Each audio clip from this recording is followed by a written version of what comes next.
Sajak merupakan puisi Melayu moden yang berbentuk bebas dan tidak terikat pada jumlah baris, perkataan sebaris, rangkap, ritma dan sebagainya. Sifat bebas yang dimiliki oleh sajak ini bermaksud keupayaan dan kesediaan sajak dalam menerima bentuk-bentuk yang terdapat daripada puisi tradisional mahupun kemunculan bentuk-bentuk baru yang dihasilkan berdasarkan kreativiti dan sensitiviti penyair mahupun pergabungan daripada bentuk-bentuk yang sedia ada.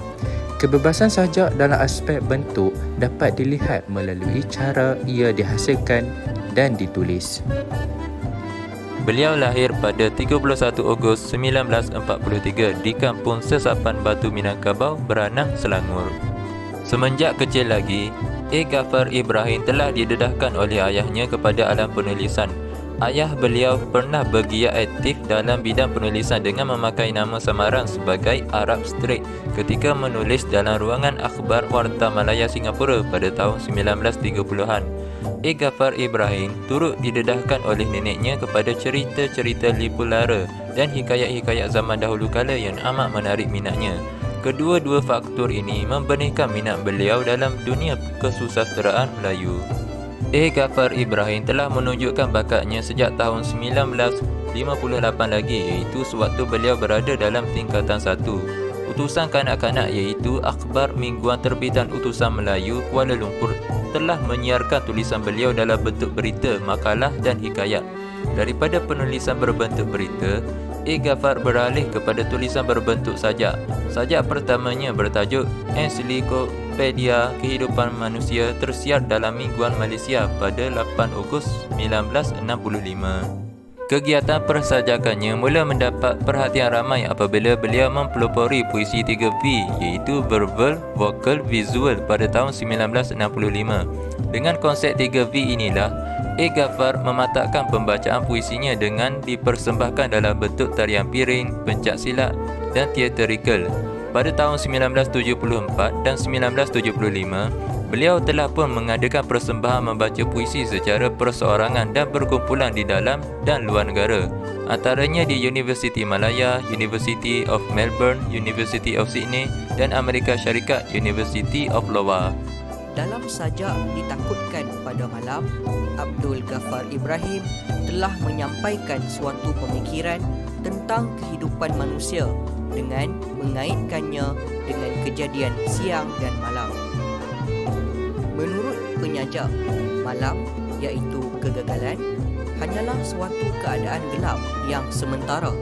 Masih ada lagi siang iaitu harapan pada keesokan harinya selagi manusia tidak berputus asa. Oleh itu, manusia tidak perlu takut kepada malam iaitu kegagalan. Penyajak juga menjelaskan bahawa jika benar pun seseorang akan jatuh, maka wajar diingat bahawa kejatuhan itu bukanlah bererti kegagalan untuk selamanya. Esok tetap siang dan siang adalah petanda kepada harapan baharu.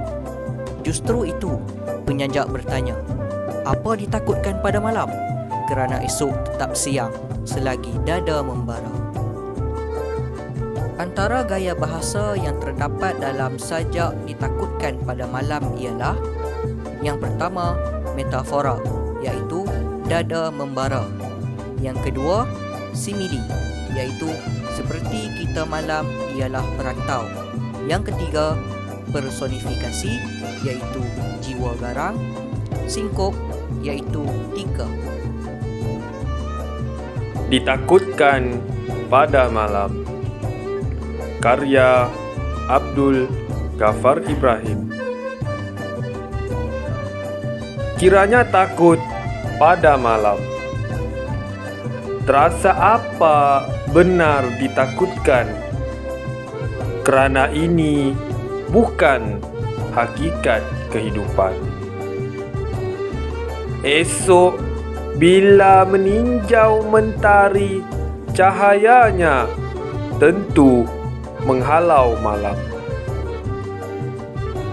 Akan tersenyum anak di daerahnya seperti kita.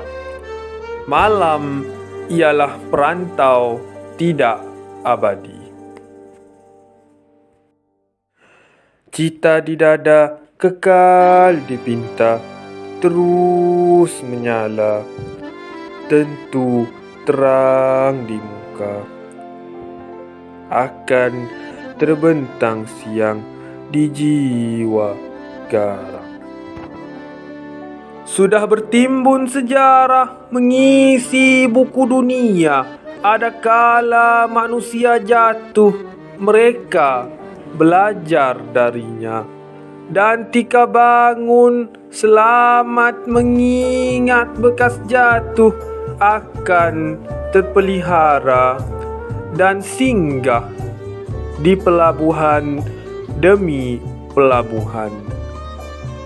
Sedar memercup sentiasa, bakal sampai tujuan semula kita tegak di pencapaian cita. Jadi apa ditakutkan pada malam? Kerana esok tetap siang, selagi dada membara. Baiklah, kita akan teruskan dengan nama sajak-sajak yang lain. Ini adalah sajak-sajak daripada Pak Aki. Yang pertama ialah apa orang kata tentang Pak Aki. Yang kedua, cakap-cakap puisi. Dan yang ketiga, cita-cita puisi. Dan terakhir, refleksi penyair. Abdul Ghaffar Ibrahim, yaitu Pak Aki, merupakan seorang penulis dan penyair yang kreatif. Kebanyakan sajak-sajak beliau memaparkan mesej yang unik untuk disampaikan kepada pembaca dan pendengar.